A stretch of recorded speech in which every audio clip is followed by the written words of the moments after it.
Olha, o prazo para a entrega da declaração do imposto de renda termina no dia 30 de junho e mais da metade dos contribuintes ainda não declarou à Receita Federal os dados do ano de 2019. Se você faz parte dessa estatística, vamos dar algumas orientações e até alertas.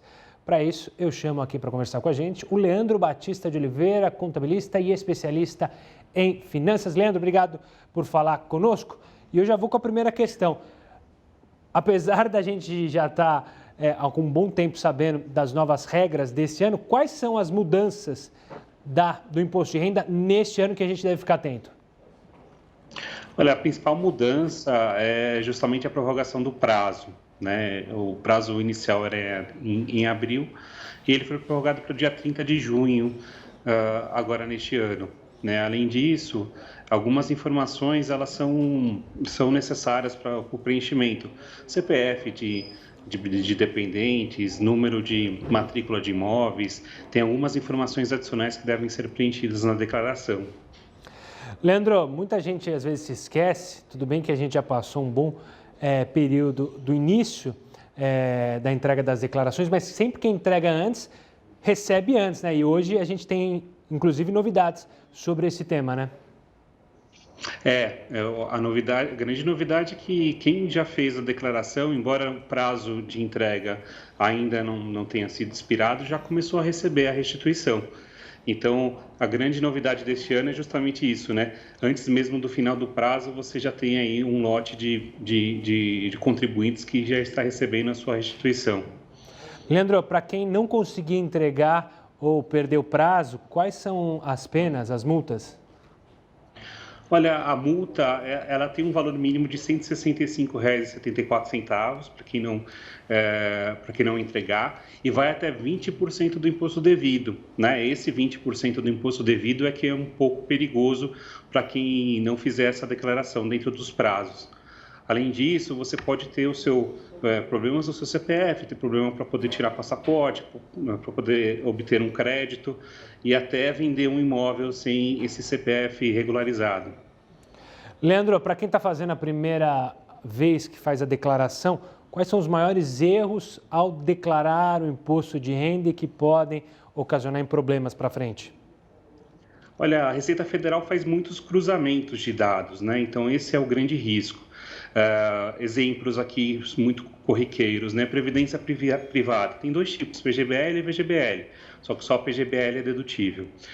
Educação regular, cursos como pré-vestibular, cursos de inglês ou outros de extensão de curto prazo, eles não são aceitos como dedutíveis. Um grande erro também é esquecer de rendas recebidas, ou como pessoa física, como renda de aluguel, rendimento no exterior, ou até esquecer o rendimento de um dependente. Tem muita gente que declara o seu filho e acaba esquecendo que ele tem uma atividade remunerada e não coloca isso dentro da declaração. Já que a gente está falando de erros, primeiro, quem que tem que declarar imposto de renda? A tabela não mudou, mas é sempre bom lembrar, né, Leandro? Tem algumas regras para poder fazer a declaração, né? Quem recebeu mais de R$ 28.559 em 2019 como rendimento tributável, quem ganhou mais de R$ 40 mil em rendimentos isentos, aqui é o grande perigo, né? Porque quem recebeu lucro, quem recebeu uma indenização trabalhista, por exemplo, acima desse valor que é isento, tem que declarar, e quem tem bens imóveis acima de R$ 300 mil no valor total dos bens.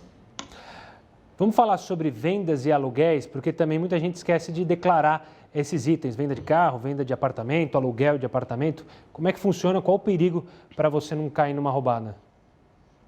O grande perigo é que o rendimento de aluguel, acima de R$ 1.900, você precisa fazer o carnê-leão.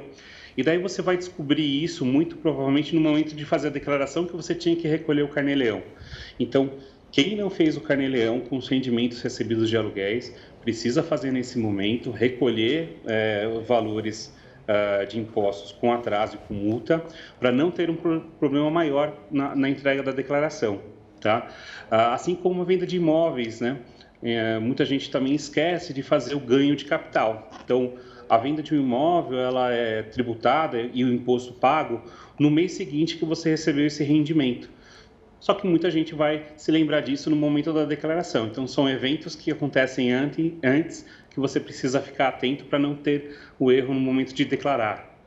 Leandro, uma dúvida de muitos casais que às vezes têm medo de declarar uma coisa na declaração do esposo, não está na da esposa. Você falou de cruzar informações. Isso atenua qualquer erro que um casal tenha cometido na declaração de um e de outro? O importante é que a Receita Federal ela entende, né, a unidade familiar, porque lá na declaração você vai ter um campo para poder incluir o nome do o CPF do seu cônjuge, né? Inclusive a própria Receita Federal ela recomenda que os bens comuns do casal, então imagine que marido e mulher têm um apartamento em conjunto após o casamento, que eles declarem somente em uma das declarações. Tá?